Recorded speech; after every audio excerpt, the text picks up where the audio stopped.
오늘 이곳에 오신 여러분에게 드리는 귀한 선물입니다. 아름답고 좋은 가문에서 살기를 원하시는 분을 위하여 가문 개별을 소개합니다. 아름답고 좋은 가문은 하나님과 회복되는 것입니다. 죄로 인하여 하나님과의 관계가 불편하였습니다. 예수 그리스도께서 화목제물이 되시어 십자가에서 죽으시고 부활하심으로 이제 우리는 하나님 앞에 회복되었습니다. 그 뜻에서 이 회복을 선물로 드립니다. 오늘 룻기 강의 제11번째 마지막 강의가 되겠습니다. 제목은 효의 결과는 축복입니다. 본문은 룻기 4장 13절에서 22절입니다. 이에 보아스가 룻을 취하여 아내를 삼고 그와 동침하였더니 여호와께서 그로 잉태케 하심으로 그가 아들을 낳은지라. 여인들이 나오미에게 이르되 찬송할지로다. 여호와께서 오늘날 내게 기업 물을 자가 없게 아니하셨도다.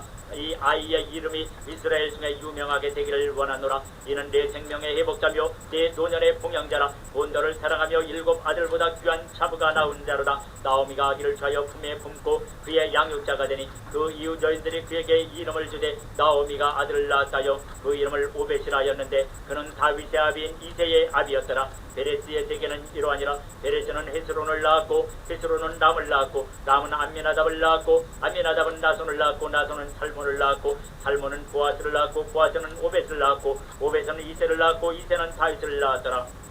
첫 번째, 룻은 잉태하였습니다.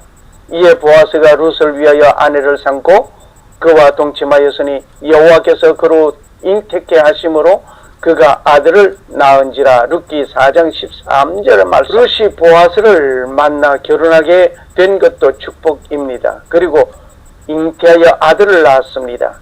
대를 이어주게 된 것은 축복입니다. 자식은 여호와의 주신 기업이요 태의 열매는 그의 상급이로다.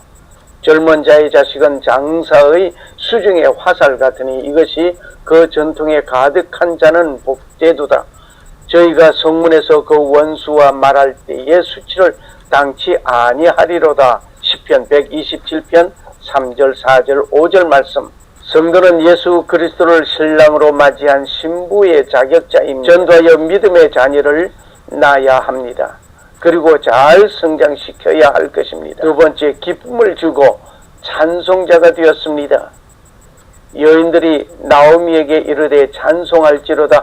여호와께서 오늘날 내게 기업 물을 자가 없게 아니하셨도다. 이 아이의 이름이 이스라엘 중에 유명하게 되기를 원하노라. 룻기 4장 14절의 말씀. 성도가 전도하여 믿음의 자녀를 낳고 성장하도록 보살피고 양육하는 것은 어머니가 자녀를 보살피고 양육하는 이상의 공력과 수고가 필요한 것입니다. 전도받은 성도가 하나님의 말씀에서 잘 성장하도록 해야 할 것입니다. 튼튼한 아기로 자라는 것을 어머니가 보시기에 즐겁고 기뻐합니다. 이와 같이 하나님께서 기뻐하시고 즐거워하실 것입니다. 물론 성령님께서 함께 기뻐하십니다. 세 번째, 그리스도의 계보에 들게 되었습니다. 룻은 보아스의 아내로서 아들을 낳았습니다. 그 이름은 오벳이었습니다. 오벳의 어머니가 된 것은 놀라운 축복입니다. 살몬은 라합에게서 보아스를 낳고 보아스는 룻에게서 오벳을 낳고 오벳은 이새를 낳고 이새는 다윗을 낳았습니다. 계속해서 족보를 내려 읽겠습니다. 나손은 살몬을 낳고 살몬은 라합에게서 보아스를 낳고 보아스는 룻에게서 오벳을 낳고 오벳은 이새를 낳고 이새는 다윗 왕을 낳으니라. 다윗은 우리아의 아내에게서 솔로몬을 낳고 솔로몬은 르호보암을 낳고 르호보암은 아비야를 낳고 아비야는 아사를 낳고 아사는 여호사밧을 낳고 여호사밧은 요람을 낳고 요람은 우시야를 낳고 우시야는 요담을 낳고 요담은 아하스를 낳고 아하스는 히스기야를 낳고 히스기야는 므낫세를 낳고 므낫세는 아몬을 낳고 아몬은 요시야를 낳고 바벨론으로 이고할 때에 요시야는 여구냐와 그의 형제를 낳으니라. 바벨론으로 이고한 후에 여구냐는 수알데를 낳고 수알데는 스룹바벨을 낳고 스룹바벨은 아비옷을 낳고 아비옷은 엘리야김을 낳고 엘리야김은 아소르를 낳고 아소르는 사독을 낳고 사독은 아킴을 낳고 아킴은 엘리옷을 낳고 엘리옷은 엘르아살을 낳고 엘르아살은 마단을 낳고 마단은 야곱을 낳고 야곱은 마리아의 남편 요셉을 낳았으니 마리아에게서 그리스도라 칭하는 예수가 나시니라. 육신의 어머니 마리아를 통하여 탄생하신 예수님은 인간으로서 완전하신 분이었습니다. 법궤를 찾은 가운데 예수님께서 십자가에서 흘리신 피가 속죄소 위에 묻어져 있는 그것을 조사해 보았을 때 동정녀에게서만 남는 혈액이 발견되었습니다. 그 동영상을 보면서 예수님을 생각해 봅시다. Good evening, Ron. Thank you very much for all three for showing that was wonderful. Thank you. My question is that you said that you had the blood of our Lord examined by the Israelis. That's correct. What was their determination of that? Okay. Now, we won't be able to take second questions. I'm sorry if you're on your second one, please just step out. I love you, but we're running out of time. Real quickly, okay. Dried blood is dead blood. Everybody knows that, all right? They can test the blood of the pharaohs, the mummies of the pharaohs, all right? There's certain things they can do. They cannot get a chromosome count by any method I'm familiar with, all right? Things keep changing. I don't profess to know everything. However, there's no way I know that you can get a chromosome count out of dead blood. You can get DNA and some other things, but not a chromosome count, all right? That's done by living white blood cells.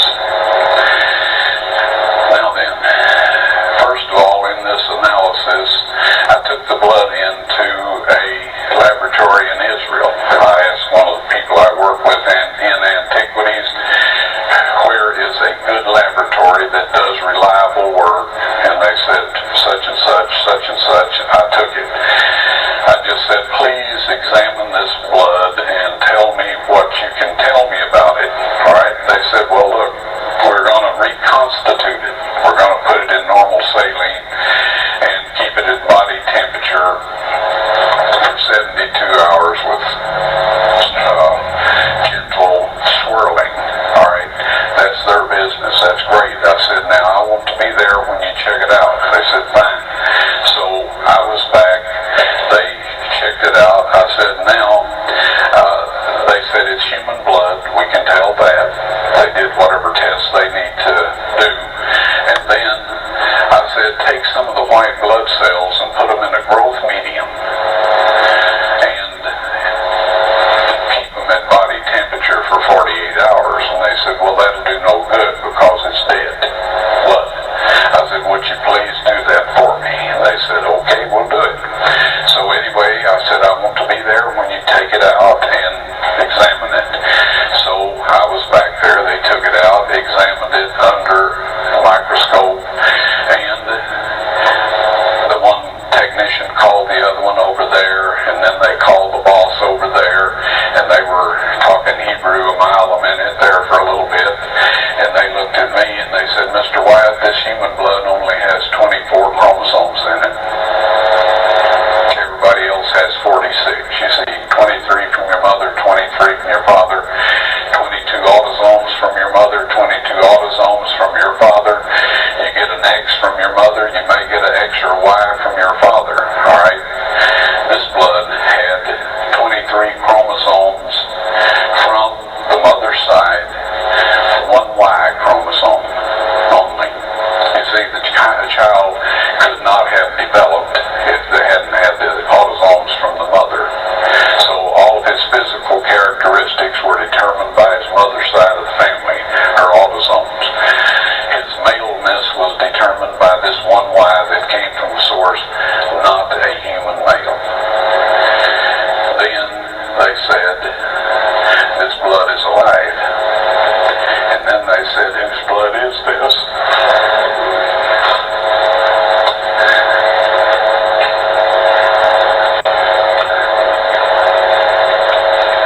I said, it's the blood of your Messiah.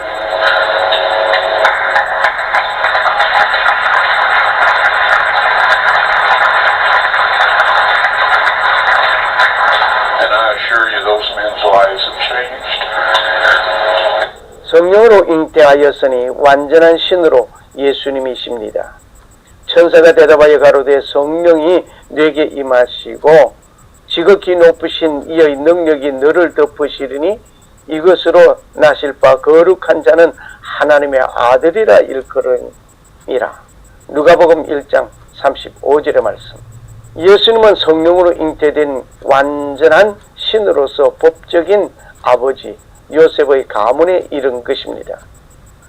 룻은 보잘것없는 이방 여인이었습니다. 그리고 모압족은 이스라엘의 총회에 들 수 없는 자들이었습니다. 그런데 다윗의 계보에서 예수 그리스도가 탄생하셨습니다. 다윗의 할머니가 룻이라는 사실을 생각하여 보면 놀라운 축복을 받은 룻이었습니다. 여기에 그 계보를 보면서 생각해 보겠습니다. 엘리멜렉은 나오미 사이에서 말론과 기론이 태어났습니다. 기론 오르바를 아내로 맞이했고 말론은 룻을 맞이했습니다. 후에 말론과 기론은 죽었습니다. 엘리멜렉도 죽었습니다. 오직 이 가문에 살아남은 자는 나오미와 룻뿐이었습니다. 그런데 한편 살몬과 라합 사이에서 보아스가 태어났습니다. 이렇게 하여 룻과 보아스가 결혼하게 되고 그 사이에서 오벳이 태어나고 이세에 다윗이 태어나고 후손 예수 그리스도가 이 가문에서 태어난 것입니다. 네 번째로 인내하고 효하는 룻에게 놀라운 보상이 있었습니다.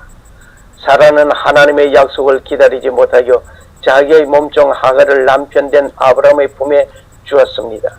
그리하여 잉태하여 아들을 낳게 되었습니다. 그리고 사라는 하갈과의 갈등과 고통이 극심하였습니다. 인류 역사의 종말까지 형제의 싸움이 계속될 것입니다. 하나는 아이가 없음을 인하여 울면서 먹지도 아니하고 슬픔에 있었습니다.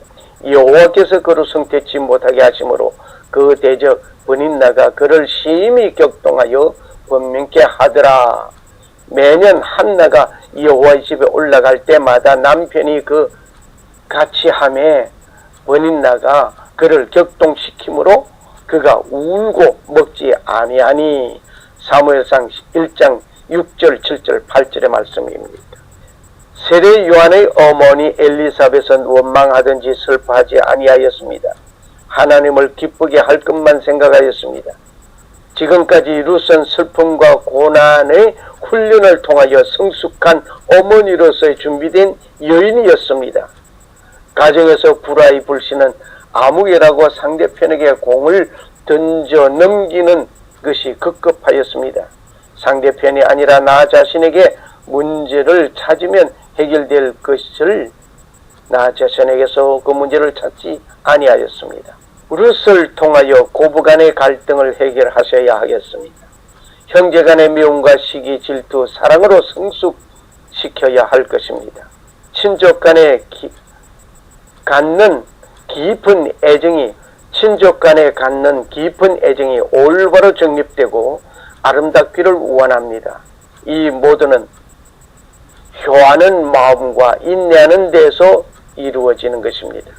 특히 예수 그리스도와 성도 간에서 맺는 언약이 있습니다. 하나님은 성도를 통하여 큰 뜻을 이루시기를 원하십니다. 룻과 같은 순종심에서 헌신과 봉사하다가 하나님의 신령한 은혜와 축복이 계속 유지되시기를 축원합니다. 감사합니다.